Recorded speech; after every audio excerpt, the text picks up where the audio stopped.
Hi, I'm Chadillac, and this is the Cage Rage Podcast. I'm Miguel Iturrate for the Cage Rage Podcast.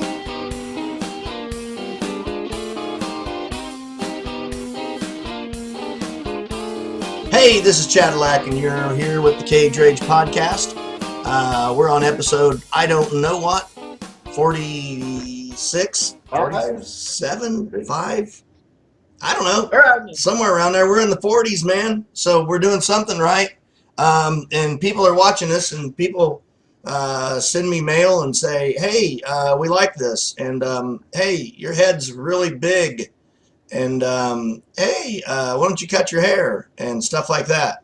And then every now and then they say, hey, I really like the content, or they say, hey, that Miguel guy really nailed it.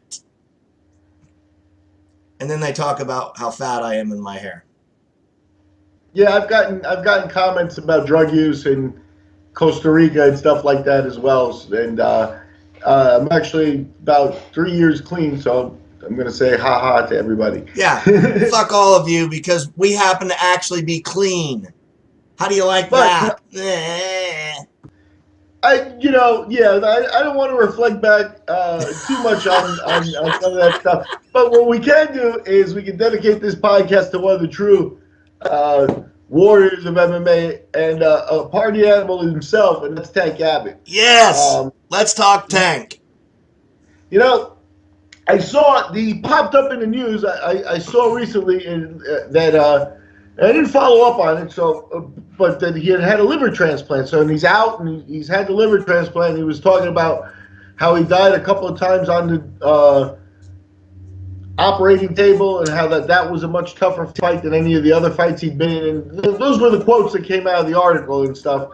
And he's 50-something now, you know, and I guess we could do a separate podcast on, you know, what puts you to the top of the list for you know, how does Tank Abbott get a liver transplant? Is he a good person? I don't know. You know, I'm glad he's still with us. I'm kidding around, but back in the day, and when he came on the UFC, he was definitely one of the first guys that transcended, you know, into being a character. You know what I mean? Definitely. There's no two ways about it when he showed up on the scene. The first fight he had was the knockout of Matua, where, you know, Matua was in convulsions afterwards, and Ted kind of made fun of him. And that kind of set the tone for it. And, you know, for people who don't want to believe, you know, I was there behind the scenes for a lot of Tank's fights. And Tank was the real deal in terms of that attitude and that street stuff. What you saw is really pretty much the way he was in real life, and you're talking about a guy who, at the end of the day, maybe didn't get as far as he should have, or in everything, because he just didn't give a fuck, and that really was part of it. That, you know, at one point he signed a WCW, like a professional wrestling contract, and that turned into a disaster. Where Why? You know, well, you know, I'm not from the pro wrestling world, but there's a lot in the pro wrestling world that makes it pro wrestling. You know what I mean? Yeah, I mean, it's called professional wrestling because you have to do a lot of stuff to be a professional wrestling. Professional wrestler. And one of it is take bumps, make the other guy look good, and know when, you know, not to cut loose on somebody. And the guy, you know, some of that takes some training, and Tank wasn't all that disciplined for it. The other part of it is, you know, Tank is the kind of guy you want on your side in a bar fight, right? But for sure. Now, once you're getting onto the world of pro wrestling, he looks small because he's like about 6 foot, if not under 6 foot, you know? Yeah. And his body type isn't exactly, you know, I mean, there are guys who had bodies like his in pro wrestling that have been very successful, but they were hard-working pro wrestlers who, you know, what was that? Yeah, I know, you got to go back a little bit. Yeah.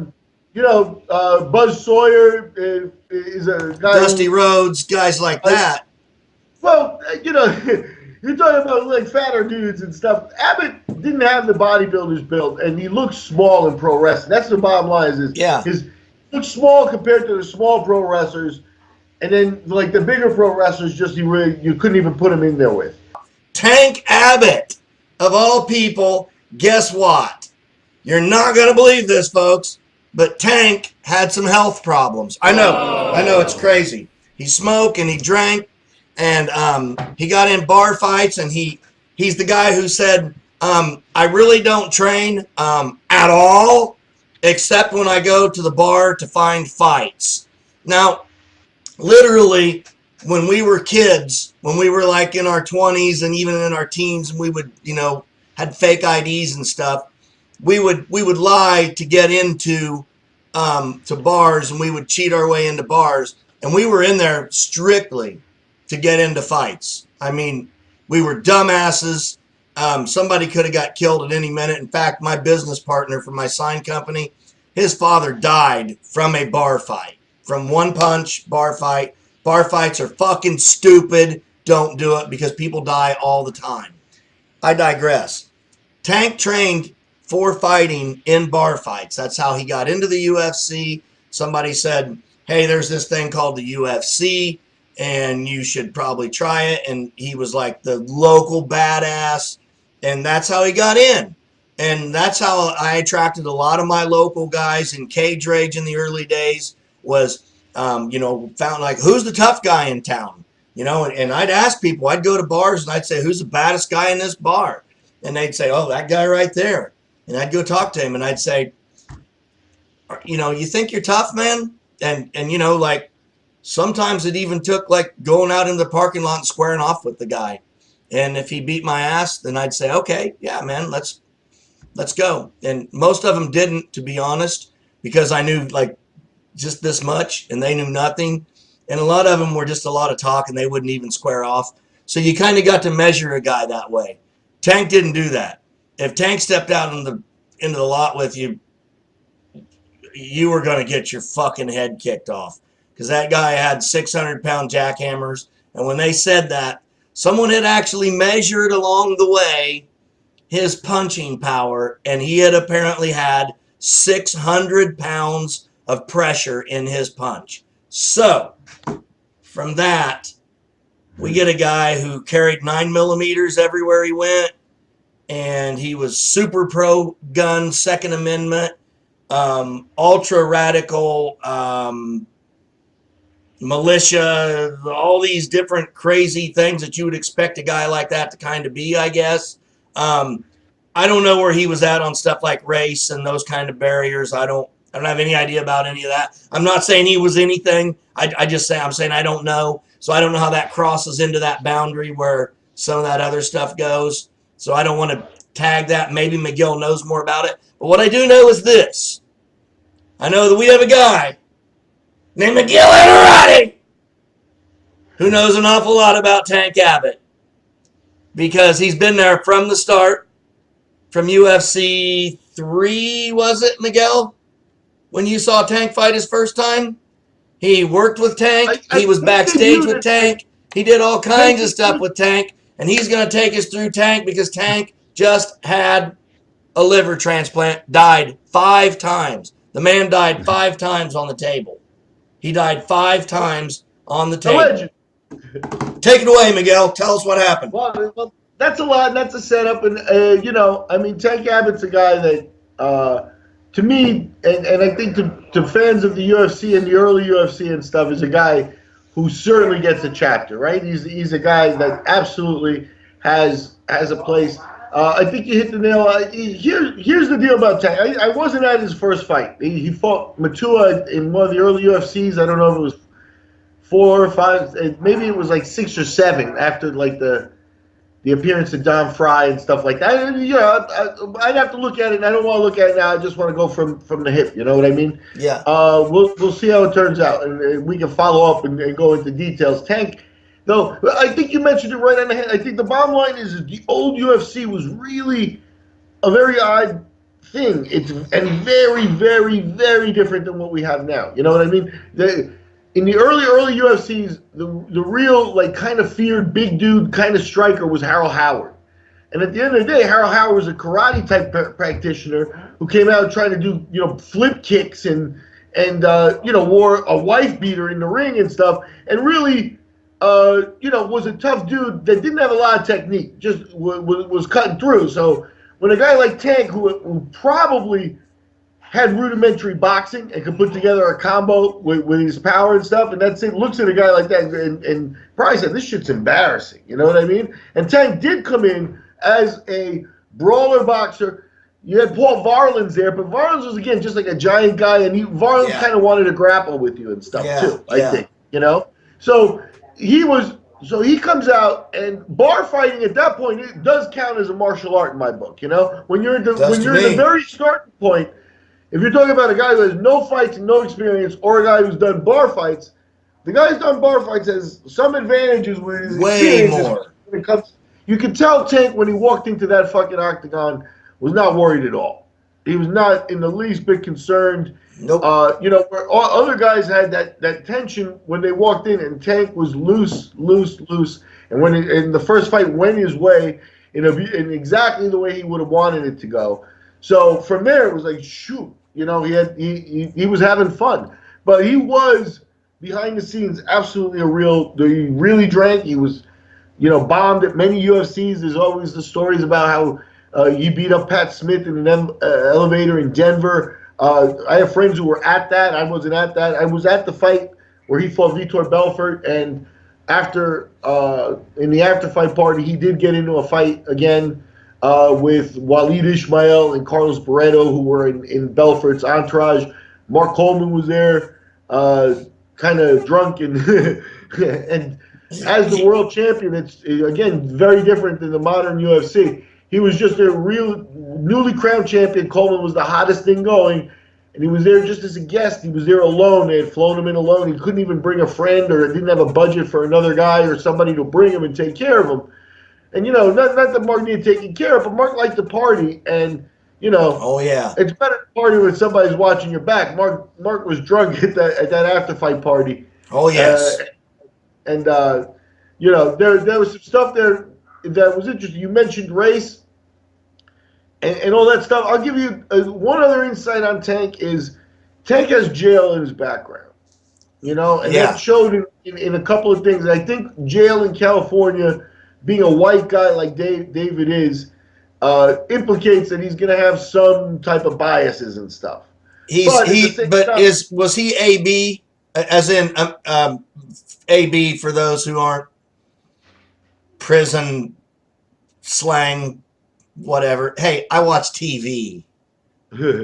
AB would be Aryan Brotherhood, which is the white supremacist guys. I never heard that. I never saw any patches on him or anything like that, so I don't know that. You know, I wasn't that savvy around that, and I never really got that close to him. He was not a guy who, like, as a fanboy, you could converse with or go and get like an autograph with or interview or do stuff like that, like we used to do and stuff. Like, most of the guys were accessible at some level. Tank usually when he showed up in public, he'd already been drinking, and he was a guy you kind of want to stay away from. That was just my opinion, you know, because he was a guy who you just couldn't count on him, you know. You just and by count on him, you couldn't count on him to not, you know, look at you the wrong way and take you the wrong way. And by jail, I mean the shit that came out of his mouth and stuff was like, you know, I mean, you know, like domination shit, like stuff that happens in jail. You know, you're like, you know, he's not gay, but he would rape another man, kind of thing. You know, Tank Abbott was real. He was not a good guy, any of those things. And here he has an access to some stardom, and I think. Hey, wait a minute. Let me cut you off right there for a minute. Man, I don't know if we need to edit this out, we'll edit this out, but it's worth the story. You told me a story one time, okay, because Tito Ortiz came to the UFC through Tank Abbott. Tank actually got him into the UFC and said, hey, we got this kid we've been messing with, he's tough, blah, blah, blah, and they bring Tito in. And, of course, Tito comes in and kicks a lot of ass and looks like a real world beater. But Tito didn't keep hanging out with Tank, and you told me the story of that was kind of exactly what you were just talking about right there. Was kind of like some sodomy stuff. And what's the deal on that? Well, okay. I mean, again, I wasn't too close, but you were there and you observed and you heard stuff like that, and there definitely was part of that group's mentality. Jail terms, tossing salad. I'm going to toss your salad and stuff like that. These were T-shirts the guys would wear at fights and stuff. Tito. That came later on, but I think that came from that group, the Tank Abbott group. Tito did his first fight as part of Tank Abbott's group. Yeah.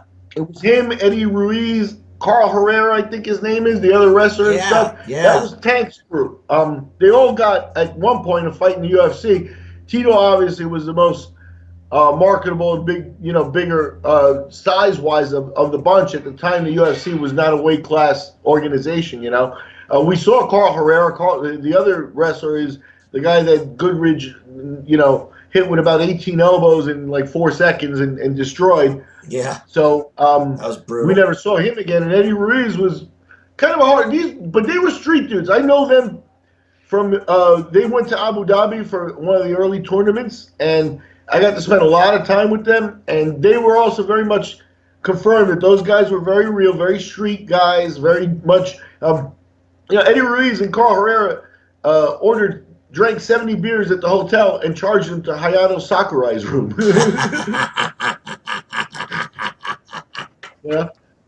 So hey, wait a minute. Let's take a step back and let's talk about first, let's give Tank his dues, because no matter what, the UFC would probably not even be in existence today if it were not for Tank Abbott, because they sold a shitload of pay-per-views in those early days based on Tank Abbott's character.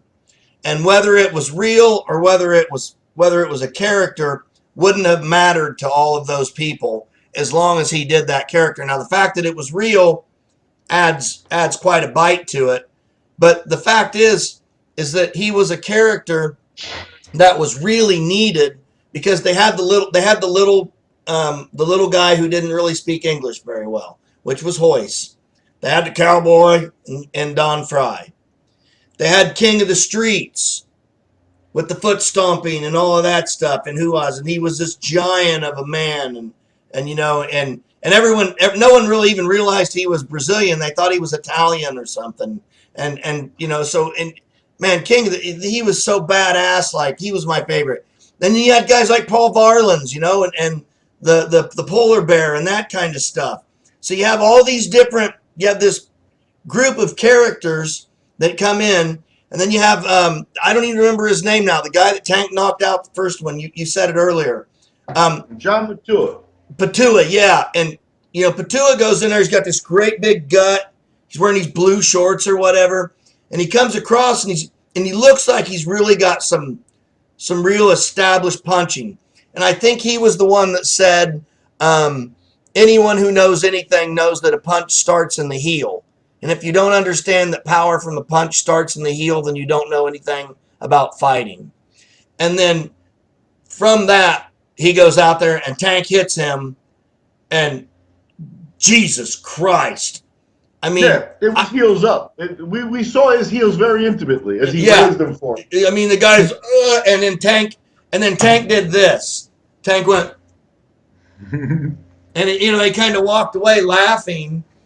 And the guy was convulsing, and he made fun of him for convulsing. Yeah, he took great pleasure in that. So talk about the difference in Tank's character and how that fit into exactly the same way that we have characters in professional wrestling. Talk about how there are real characters in there, and talk about how the characterization worked for that.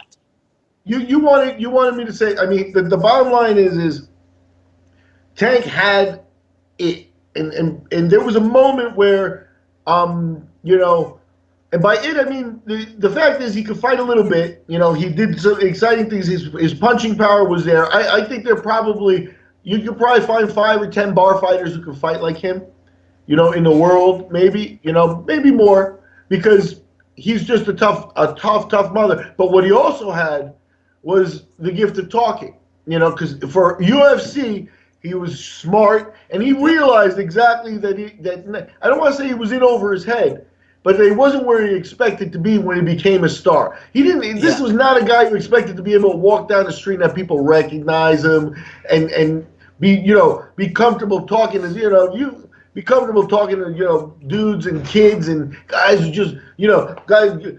You want to go up and touch that guy's muscles and stuff like that? He's not going to be, he was a real dude that way. He didn't like, that part of it, but he handled it real well. It showed he's a smart guy. Hey, he got funny. Hey, Miguel, is it true that is it true that he had anti-personality or had antisocial personality disorder? I mean, I've seen him.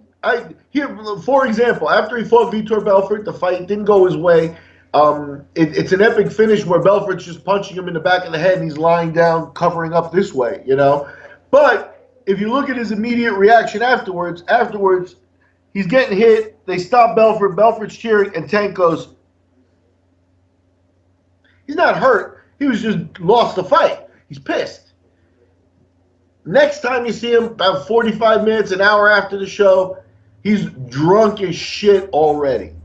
And he's the main event, so it didn't take him long. But when they showed up at the after-fight party, he was looking for a fight, and he was already drunk and not like, hey, so what do you think? How'd it go? Or not doing interviews of any sort like that. I think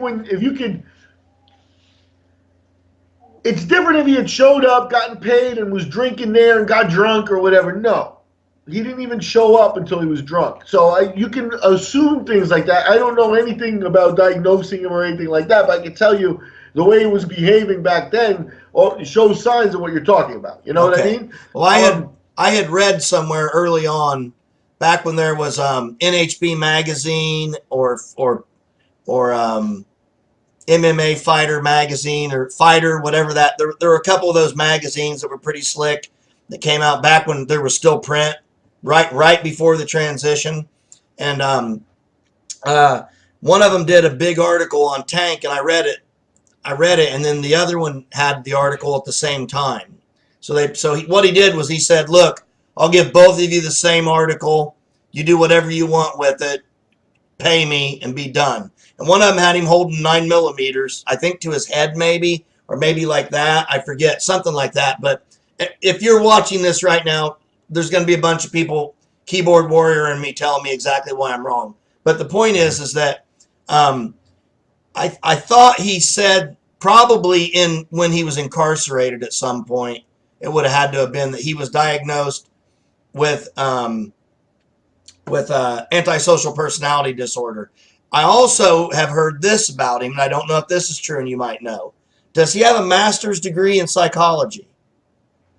I don't know that either. I can only tell you from observing him and stuff that he was definitely, like, the drinking stuff is no joke, because he showed up and he drank a lot, and he liked and that caused the commotion. You know what I mean? Did he drink before fights? That I don't know, and I don't think so. I think the other part about Tank is that at some point, okay, he comes in, he fights Matua, and things are just going glorious. You know what I mean? But at some point, right around there, you started to get guys like Ruas, like Fry. Right. And Ruas and Fry is a fight we never got. That was maybe the early one everybody wanted to see, you know? But once you started to get Ruas and Fry, you know, I remember another fight of Tank's that I was at live was the Pedro Rizzo fight. Oh. And Rizzo now was a student of Marco Ruas. And now you're talking about guys with a different and professional level of technique. Guys that are now in the gym practicing, not, all right, time for another bar fight kind of thing. Because Tank, and I think that's where, Tank kind of also got a little discouraged. I think there was a moment where Tank, took fights seriously. I think the Rizzo fight is very much a fight that he practiced. He went and came in shape for himself and came in to throw bombs. But Rizzo was able to keep him at a distance with the kicks, and just it didn't work out for him. You know what I mean? Kicked his legs out from under him. So I think that's what happens is Rizzo trained years. And Tank said, I got 8 weeks for this. I'm going to go train for this. And it didn't work out for him. And there he gets discouraged because after that, after a win, after a loss, either way, he's not the personality who's back in the gym Monday. You know what I mean? Right. So that's what it was for him. It was like he was never going to be a pro on the level that was coming. But he had his moment. And then, keep in mind, they rushed him in with Rizzo, and then he fought a lot of guys that, were pros and things. At some point, there was talk of him fighting Ken Shamrock and things. And, I don't even know that Tank belonged in the UFC because I don't think he ever really trained like people were training. By UFC 15, everybody was like training for that. Right. That were into it or whatever. So, towards the end of his career, he fought Kimbo. You know what I mean? It's like that's a fight of two dudes very in general similar from a street background, and one's 10, 15 years younger. So how's that one gonna go? Yeah. So Tank was grabbing paydays at the end, and he deserves it. He should. The money, I'm sure he didn't grab it off. You know what I mean? Yeah. So my hat's off to him, but he's still alive after a liver transplant. My hat's off to him. It's still ticking. And like I said, he was one of the first guys that let you know that this sport also required some mic work, because he really was the first quotable dude. Hey, let's okay. Well, one more thing. First of all, since we're going to talk about quotes, one of the craziest things that I ever read Tank say is that he said that, God, this is sickening. He said that when he knocks a man out, that it makes him sexually excited, that he becomes sexually aroused when he knocks a man out. That was one of his quotes in a post-fight interview. How do you feel? And he said sexually aroused. And he said excited. And they said excited how? And he said like I want to fuck. I feel sexually aroused. Something to that effect. And so Tank was he was a character through and through from start to finish, and the UFC needed that, right? They needed that guy who was going to sell tickets, who was going to bring the bad boy image, and then they replaced him with Tito because they needed somebody else to fill the bad boy image that could actually fight those other guys that Tank could no longer fight, like you said with Pedro Rizzo. And Tito was bigger and younger, and at some point, there were some other guys in the transition between that. But so here, I remember two Tank quotes. The big famous one is obviously, you get hit and you're on Queer Street, and you land a shot and you're right back on Main, something like that, right? You're right back on Main Street. But that one was very quotable. That one went out a lot. And the one that really shows Tank's personality that I just loved, I remember laughing out loud as he said it, was he had Don Fry rising as the star, and Fry came in, won the 8-man tournament in Puerto Rico, the Goliath and David tournament. So, he's the little guy. He won the tournament with big guys, knocked a local fighter out in 10 seconds, and it wasn't that difficult a tournament. I think he fought Goodridge in the final. But long and short of it is we had Don Fry, the fireman, and stuff like that the first time out. Now Fry wins the tournament, he comes back, and he's the Predator, and he's a little, he's got a little bit of personality and stuff. And Tank was like, and Tank just destroyed him because they did the promo, and he's there, and Tank was like, man, now Don Fry's talking about killing people? I thought he was a nice guy, because it was definitely a change in personality. And Tank kind of called him out on it, kind of goofing. And I thought it was really funny of him, you know what I mean? Because, there came a part where Don started to maybe not take himself maybe too seriously. I don't know. But I think he called it out. And I think, at the end of the day, Fry and Tank was a classic fight, right? So they had a little bit of anger towards each other, or a little bit of something. Yeah, the Tank quote that I remember the most is the one where he said, "What happens when somebody asked him what happens at the end of your fight? What do you do after the end of your fight?" And he said, "I go to the bar to have a drink. They go to the hospital to have an IV." I probably fucked that all up, but you get the basic idea. We're fucking all the quotes up, because now that I'm thinking about it, I think the other one is. Don Fry's threatening to kill people. I think that's what he said. I think that Don Fry's threatening to kill people. I thought he was a nice guy or something. I think it was that. So we're fucking them all up, but we're just trying to do the right thing and remember the old days. Tank. Hey, look, you got it right there. You just said it. The bottom line is this: it may kind of come across like we're talking shit about Tank, but the truth is, man, I love Tank Abbott. And at the time, I was like this real MMA snob, and I was like a diehard. I wanted everything to stay. I wanted it to stay NHB back then, and I had already started promoting by then. Well, by '99, I was promoting, and I wanted it to stay NHB, and I wanted things to be, I wanted it no holds barred. I wanted no rules. I wanted no time limits, no weight classes. I wanted all that because I'd fought that for so long that I wanted it to stay that way, and I wanted the purity of the sport. I was what we called a purist. And, ultimately I lost out, and thank God, because it would have never lasted and people would have never watched it. Now, I can say this. If we did a real NHB fight right now, offshores, and did a pay-per-view on it, and we got the right people, a bunch of nobodies, but like took 6 months and really did it, we could make a fortune on it because people would buy it like they'd buy it like crazy. But take one person from the top 16 economies in the world and put them in a 16-man tournament. Well, Donald Trump and Joe Biden wanted to fight, so there you go. Let's see those two. You're taking Trump? No, I don't know. I have to take a look at it a little more. Trump's bigger, probably a lot bigger, but probably a lot more out of shape too. I think Biden's probably got him on the reach. Biden probably plays a little more golf. Trump could fall on him, and that could end it all. So here's the deal. The real truth is this. We love the shit out of Tank Abbott. We think the guy is great, and he was fantastic for the sport. And here's the sad part, man. He goes in to have his liver transplant, which he somehow got. And if you know anything about getting transplants, you have to be somebody who's in pretty good shape in order to get a transplant. You kind of have to be at the top. In order to get to the top of the list, you kind of have to do things to take care of yourself, not smoke, not drink, not do all of those. So did Tank, when he found out that he had, I suppose, cirrhosis of the liver, I'm assuming, right? Unless he had maybe liver cancer, I don't know.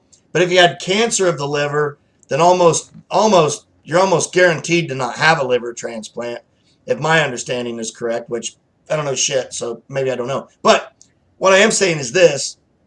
How in the hell did Tank get on the liver transplant train and get up there so fast and get a liver transplant? Did you think the UFC came in and did that? No, I don't think. You think they pulled a string for him? Like, hey, we owe you one. We kind of rode you to the top, and or no. There's going to be conspiracy theories, right? I mean, I guess you can tell they kidnapped a child in India and stole his liver. No. Oh God. That's not true. That's not true. That didn't happen. You didn't hear that here.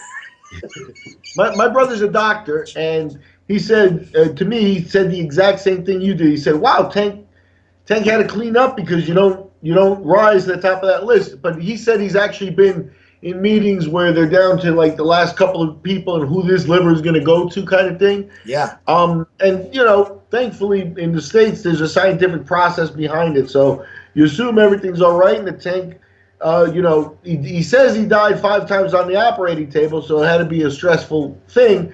And he's through it, so hopefully he hangs on to it and goes through it. I don't want to speculate on any of that because, hopefully he put some money away. He's got his medical insurance taken care of, and now he's paying dues for, the lifestyle he led. We all will at some point, right? So that's more what it is. His fighting days are over, even though he only fought he fought more recently than Chuck Liddell had up until this last fight with Tito. So right, so let's talk about the end of Tank's career, which was pretty ugly. Like the end of all these guys' careers. They fight because, look, in the beginning, people have this misconceived notion that if you're on TV, you're making big money. And they don't understand that even NFL players, guys that are making, a guy that goes on in the NFL, say RG3, okay? RG3 made what, $35 million to sign for the NFL or whatever it was. And his career was over. It's over now. I mean, he's done. And what is RG3? What does he have left of that after managers and expenses and taxes and all of the stuff that they go through, plus living that lifestyle and believing that, hey, I'm going to live this lifestyle forever. And you spend what you make, right? I mean, that's sort of the idea. And so, and you get this money when you're younger. Tank was a little bit older. I mean, when he entered the cage for the first time, he already had gray in his goatee. So that insinuates that he was a little bit older. He is by all accounts a man of high intellect. And so I think there's a strong possibility that Tank might have hung on to his money a little bit. Yeah, he's a drinker, but he was never supposed to be a heavy drug user or anything like that, right? So, I mean... Yeah, I didn't see any of that around. Here's what my assessment is he showed up at the UFC with income before, right? So he wasn't... And most of the guys had jobs or did something else. They weren't counting on this for money. Maybe Royce was, in terms of, especially for future marketing and things, they turned out to rely on it. But these guys had incomes. They didn't have, Tank, you want to make assumptions. Did Tank have a bike, a motorcycle, and stuff like that? Was he a biker type of guy? So that fits in his personality. But again, how did he buy his bike if he was a 30-year-old with no job? You know what I mean? No, I think he worked. I think he had something. I don't know what it was, but he showed up again at the early UFCs. I don't know what he could have made. $2,000 a show. It wasn't life-changing money.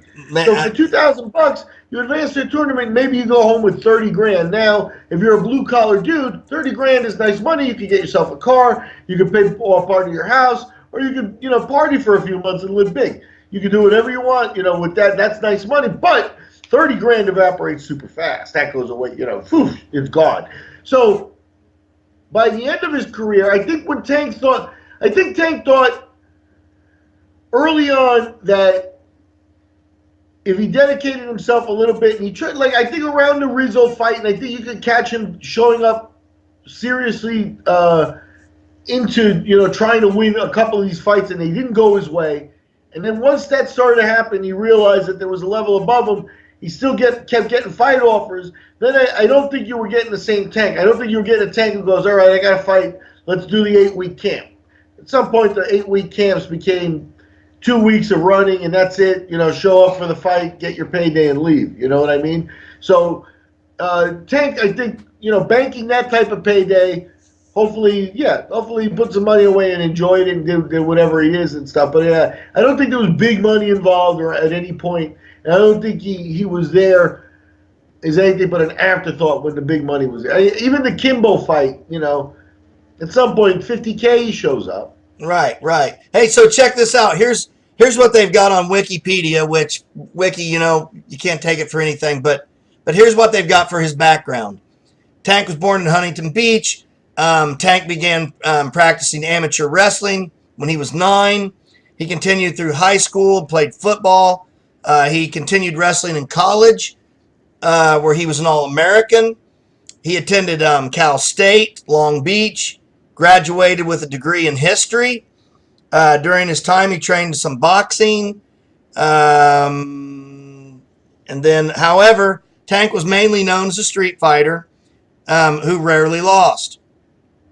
While working at a liquor store to help pay for his college tuition, Abbott encountered a smart-ass customer.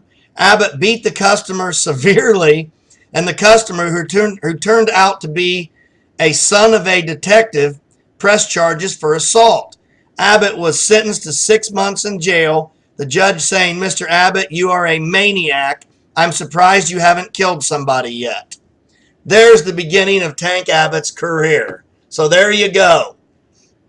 So he was working at a liquor store when he finds out, hey, I can kick the shit out of people, and that gets him put in jail. But he's got a degree in history for whatever that's worth.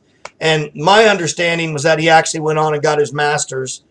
One would assume in history, who knows what, some type of liberal arts. But that's pretty impressive, I think. And he actually turns out to be a pretty smart guy. And I'm guessing that if you take Tank off of the bottle and you get him on the wagon, it's probably a totally different him. Another stat real quick here for you. Total of 25 mixed martial arts fights, 10 wins, 6 by knockout, 3 by submission. Pretty surprising. 1 decision. That shocks me even more than anything, is that he was able to fight for 15 minutes at any point in his life. 15 losses, 7 knockouts, 6 submissions, and 2 decisions. So Tank went the distance 3 times in 25 fights. And that kind of says it all about him. He was an all or nothing kind of guy. He went out there and he laid it on the line. And so he was with the UFC until 2003 technically. And then he went on, he also fought Pride, he fought Strikeforce. Like you said, he did some professional wrestling in 99 and 2000. Blah, blah, blah, on and on and on. But none of that's really as important or as interesting as, oh, and by the way, we should go ahead and do this since we're using him to make ourselves more interesting today. He has his own podcast, which is called The Proving Ground with Tank Abbott, which I've never seen, but I'm going to look up now. And he wrote his own book called Bar Brawler. So he's an author. So check out Bar Brawler by Tank Abbott. Check out his podcast, The Proving Ground with Tank Abbott. And there you go. So Tank dies on the table 5 times 6 days ago, or something to that effect. I don't know if I have that right by now. But he, a week ago, week and a half ago, whatever it's been now, Tank died on the table 5 times getting a liver transplant. We had an awful lot of fun talking about him, and I can tell you for sure that I loved watching everything he ever did. The good, the bad, and the ugly. I mean, you got it all from the guy, and I don't feel like, other than the Frank Mir fight, I don't feel like I ever got ripped off in a fight when I watched Tank.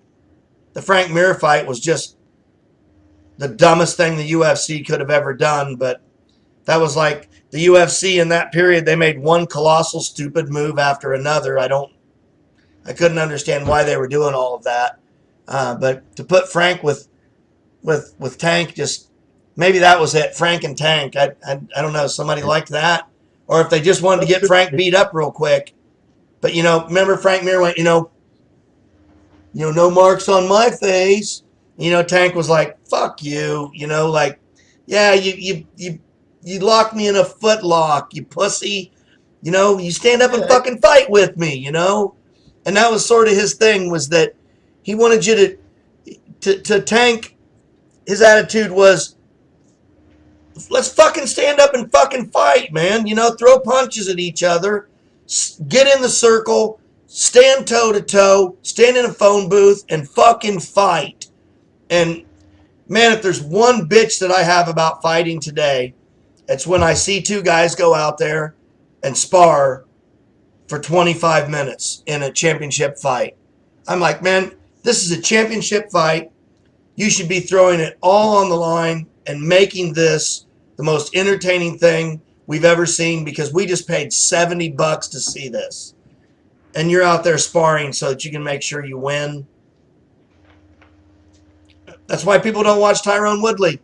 It's why his pay-per-views suck. Sorry, Ty. You want good pay-per-views? Go out and fucking bang, man. Yeah, I mean, with Abbott, you got to look at the record just like you did. He's 6 knockout wins, and his knockouts were like Matua, Mark, very, very memorable knockouts, and 7 knockout losses.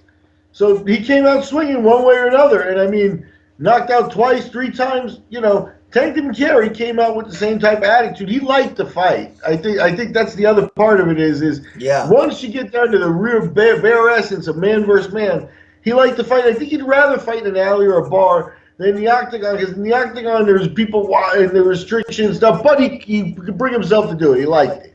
But the fighting and thing, it suited him, his personality and stuff like that. What you read on Wiki, that's all good information to know, and you can extrapolate some stuff. He went to jail early for beating someone up. It became part of his persona and his reputation there. And again, the dude is a tank. He's like that. I mean, I'll close it out with this final look back. And we mentioned he fought Vitor Belfort. There was the big fight in the after-fight party. Now, keep in mind how small the UFC is. We're in a hotel in Georgia, I believe. And you're in just a regular hotel conference room. They bring in a mini bar like on wheels to sell beer and stuff like that. There's a couple of people there. There's 2 cops. And, and all the UFC fighters come up. And Art Davies is holding court with a mic. And he lines up the fighters, and he's got envelopes where he pays everybody.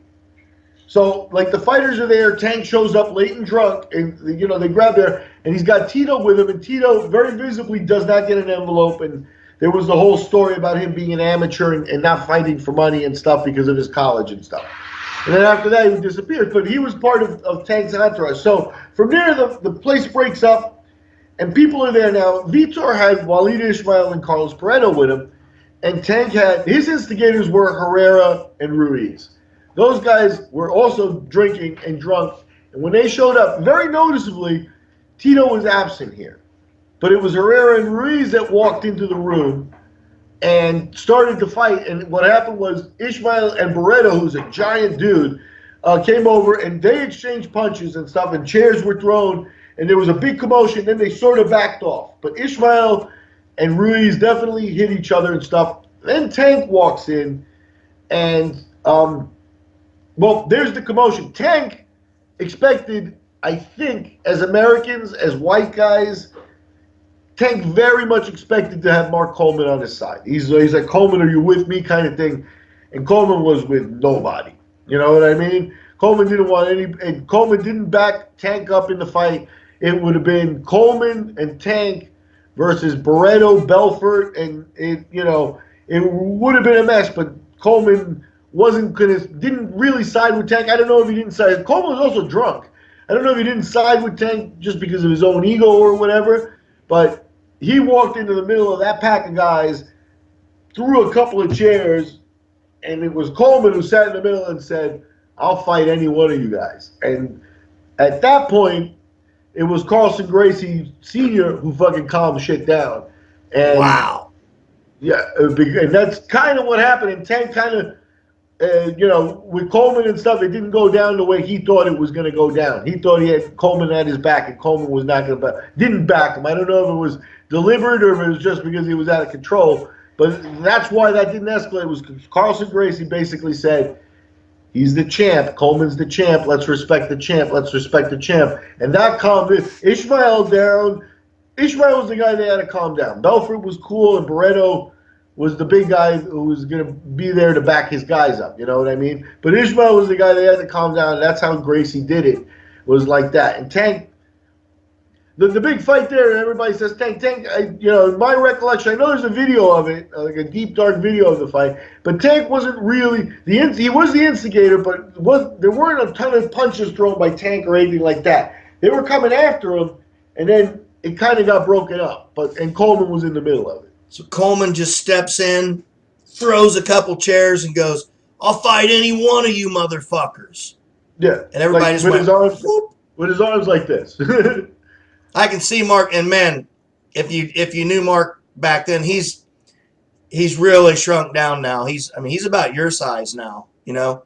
Mark was, in his heyday, Mark was a monster of a man. And to be quite honest with you, in his heyday, Mark was the toughest man in the world. No ifs, ands, or buts about it. Mark Mark used to For come a to. window, whether it was 50 days, 100 days, there was a moment around UFC, whatever, before they took away headbutts, where there wasn't anyone on the planet who was going to mess with Coleman. That was that moment. He had just won his tournament. The UFC had him there as a guest, like I said, alone. You know, nowadays everybody has entourage and stuff. Coleman didn't even have that respect, you know. And Coleman liked to drink. Coleman wasn't shy for a party or anything like that. So he drank, and he was drunk at the party. He sees people fighting and shit, you know. Anyway, hats off to Carlson Gracie, a true gentleman. Rest in peace, you know. But it was most definitely, yeah. And I can tell you this: those two cops that were in that room, holy Toledo, you could build a house with the bricks they shit. Hold on, they were not to be found. Well, you know what? Speaking of Coleman, I talked to Wes not that long ago, and I said, man, I need to have Mark come on the show. And I said, I want to have you come on too. So we're going to have Mark and Wes Sims come on the show sometime pretty soon. And that'll be an absolute fucking riot because the two of those guys, Mark hasn't changed that much. He had his hips replaced, you know. And so both. Okay, he got. I knew he got one done. Was looking for money for the second one. Yeah. Maybe he hasn't had the second one yet. Maybe he's still trying to get that done. That's why I asked. I need to call Wes and find out. Hey, I'll check on that. I'll let you know. But we're gonna have Mark on the show. Mark's an old friend of ours. He's been to every show Miguel's done. He's been to all my Cage Rage shows. A lot of those guys used to hang out with us all the time. Wes was going to do a 10-man tournament with me one time for fun. Great guys. Anyways, hey, that's our Tank Abbott wrap up. Listen, if you like us, subscribe. If you don't like us, subscribe. If you hate us, just subscribe anyway. Push the little button right down there. It's red. It says subscribe. It's right there. Just hit it. Just go subscribe. Hit play. It's super easy. Volume down and walk out of the room, but hit play. and you don't have to do anything. You just hit subscribe, and that's it. You're done. That's all you've got to do. It takes literally less than 1 second. Click subscribe. You're done. And you can like us and all that stuff if you want to too. And then you can comment. You can tell us all about the show. You can go, that fucking Chadillac's a goddamn idiot, and I hate his guts and all that stuff. Or you can be like, man, that Chadillac's a handsome son of a bitch. Why are you shaking? Why would you do that? Oh, you can see me still. I'm sorry. I didn't. Why would you do that? You know that hurts me. You know that hurts me. You know I have low self-esteem. Namaste. Namaste.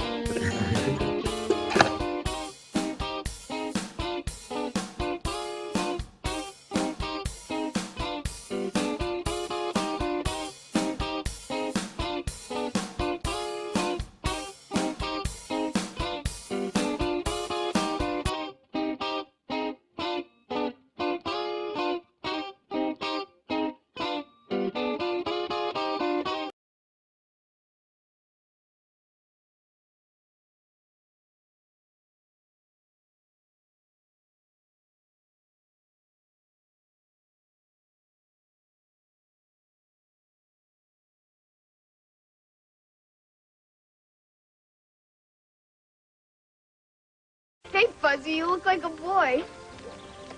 There, you. Does that look like a boy? No, but it doesn't look like you either. You look like a boy, a little black boy. Where are you? Where are you? What is it, dear? Can't go to school. It's awful. My hair. Billy said I look like a black boy. You look like no such thing. It looks cute. Does not. Oh, come on. It really suits you. Besides, it's just a perm. Your hair will grow again. And it's not like you're really black.